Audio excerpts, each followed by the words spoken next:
Welcome back. We continue to discuss entrepreneurship on this episode of Insights from Africa and turn our attention now to a South African startup, IG3N. The company makes batteries locally and has high hopes for the future as it sets its sights on growth. And joining me to discuss this further is the firm's CEO and co-founder, Sydney Pakati. Sydney, thanks so much for your time today. So take us back to 2018 when the company was registered. This is pre-COVID-19, just as load shedding is starting to make a comeback, and you decide to start this business. Walk us through that process.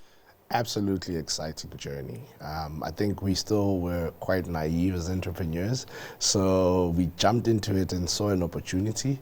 We realized that there were very few local assemblers and manufacturers in country. Mindly, there were only 3 at the time, and we became the 4th. And going into it, as an entrepreneur, you don't know what you don't know. So you're really excited about the journey. And obviously, then you start earning your stripes. That means going through the process of setting up a business and the challenges that come with that. But going into it for us, all of us were passionate about renewable energy.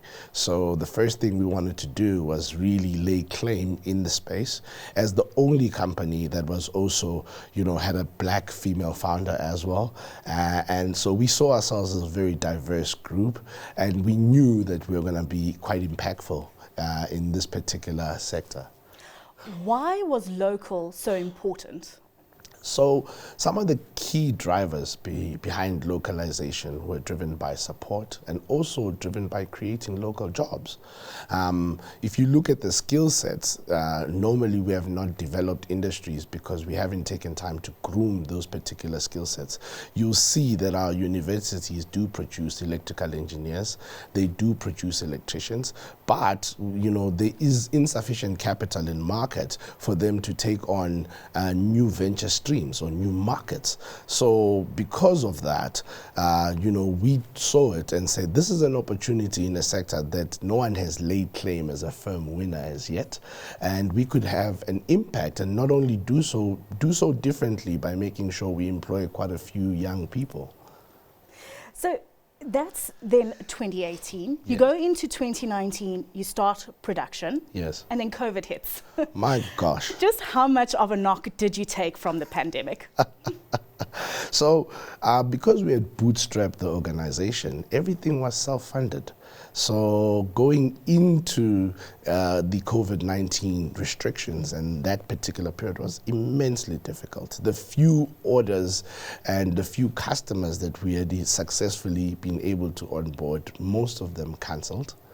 And we also had to deal with the fact that we were non-operational, meaning that we could not go out and venture and acquire new business, meaning that our revenues were zero.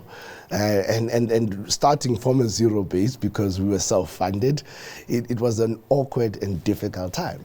And there's all of that happening, and then you have to go ask for funding, right?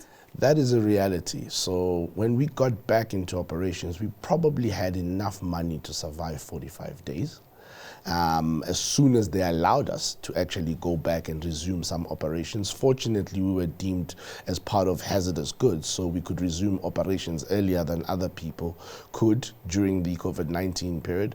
But we only had 45 days left in terms of runway, so we were fortunate. I bumped into someone that I had known from Standard Bank Incubator, and they listened to us, right? They heard us moan, they heard us go through that motion of saying we have something truly revolutionary. We have a product that we believe will benefit South Africans. We are employing young people and give us an opportunity. So they gave us ESD funding. And had it not been that ESD funding, I believe the oxygen would have been sucked out of the business. Because to exemplify just how tricky it was, you were in a high growth business in terms of really supplying for a need that was created by load shedding, but your business was still very young. Yes. So a very tricky sell to access that funding? Very tricky. You've got very few customers. Most of the customers have cancelled due to the issues of the pandemic. And then thereafter, you also don't have sufficient cash flow. So Standard Bank took a leap of faith on us. And I really appreciate how the team viewed their investment in us, because that then led to 2 further rounds of investment by other investors. So after we were able to get the ESD funding from Standard Bank, we then got VC funding from Secha Capital, which then led on to funding from Edge Growth. And then now our latest funding round was with Sanlam. And we are talking at the time when we only had 4 staff members, barely able to breathe after COVID. And now we are almost 50 staff members later, and about roughly 5,600 batteries in market. How odd it just takes that one to say yes, and then the others seem to follow. That's what it is. You need people who are going to believe in businesses. Seed capital in South Africa is also lacking. There's not enough seed capital in order for us to drive that entrepreneurial spirit, and in order for us to allow businesses to thrive in this environment. And we need those businesses in order to create job opportunities. So you always need one institution that's going to give you that opportunity, and from then, it's a snowball effect. You are able to pay your suppliers, get more credit, better credit terms. From the credit terms, you're able to employ more people. You're able to then branch out and diversify your portfolio. I mean, we started with 1 product and 1 desk. And a brilliant idea, and you just hoped that people would buy into it. Yes, it was a leap of faith. We did go through periods. I mean, I think every entrepreneur does. We did go through the 8 or 9 months with no salaries. Challenging times, but I'm grateful for that. And that's where you realize that the institutional support from banks, from development finance institutions, venture capitalists is very important to grow our current economy. And you also need a lot of faith, and you also need also support from a home front perspective. Even if it's, most entrepreneurs are not supported by their home front or their peers, and the emotional support is very important in doing what we do. Yes, you don't enter this journey lightly. But now 6 years on, you sit here. During that 6 years, load shedding really giving you that boost, and yet we see load shedding coming back now. We haven't had load shedding for a number of days. Eskom likes to tell us that all the time. Has that hit demand in any way here on the local front? True, it has. So, I mean, you need to understand that load shedding, for most companies in the renewable space, none of us had a advertising budget or marketing budget. Load shedding did your advertising for you. Load shedding did all the advertising for us. So we've now had to change tact. We have to be more resourceful, show value. That's quite important. Show what differentiates us, and also expand into other markets. There has been a dramatic slowdown in the uptake of renewables. I would even argue that we are doing a quarter of what we did last year, but I still have a positive outlook, and the positive outlook is driven by what's going to be happening globally. So we are going to adopt electric vehicles. That's also going to increase demand.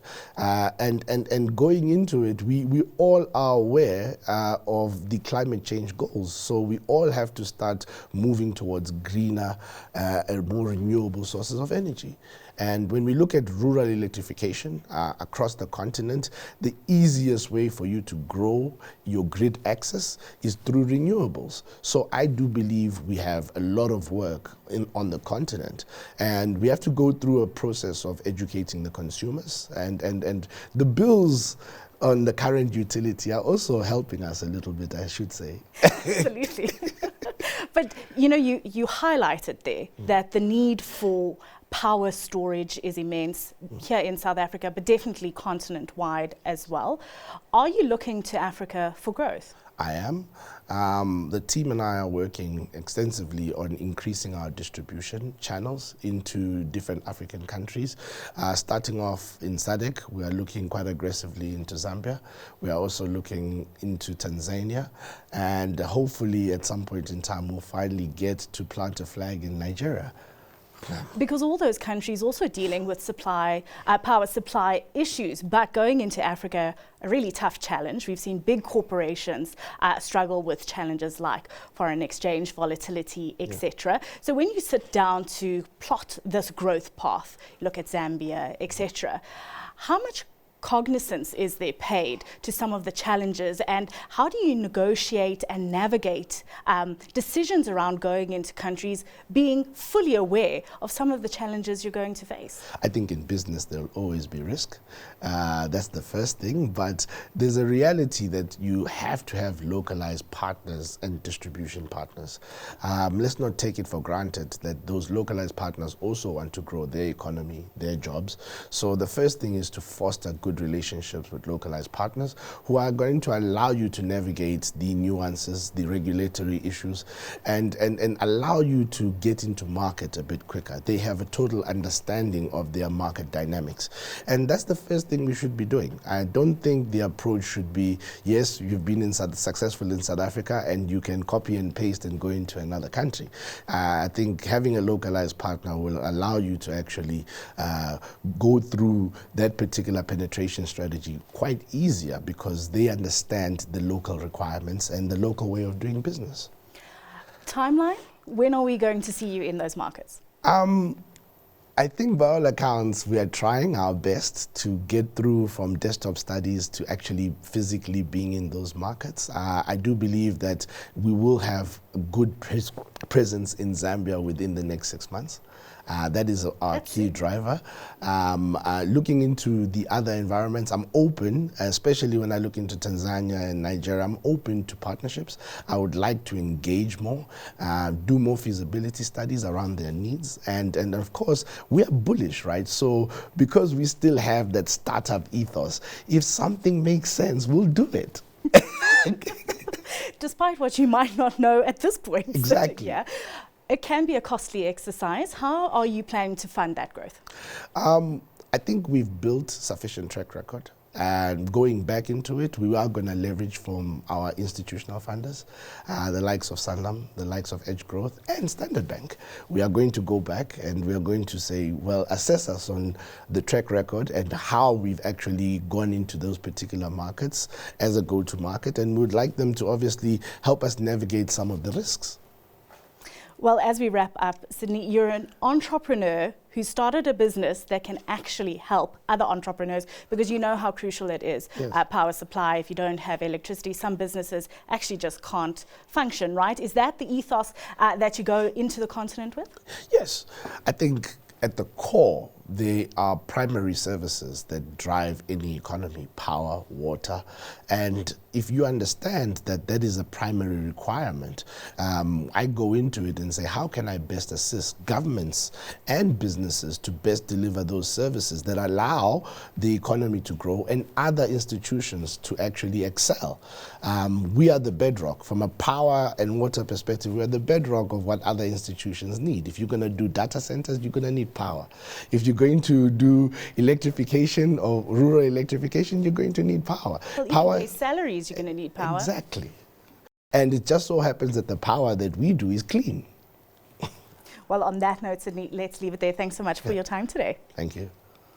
Well, Sydney Pakati is the CEO and co-founder of IG3N. And with that, we come to the end of this episode of Insights from Africa. But this is just the start. We will be bringing you a new episode each month at this time and cover topics such as consumer trends, agriculture, and even debate whether the Africa Rising narrative is still valid. So be sure to tune in for all of that. And of course, you can rewatch any of the episodes on our YouTube channel. And if you follow us on social media, you can stay up to date with all our content, so be sure to find us on X, TikTok and Instagram. So from me, Bronwyn Seaborne and the rest of the team, it's goodbye for now.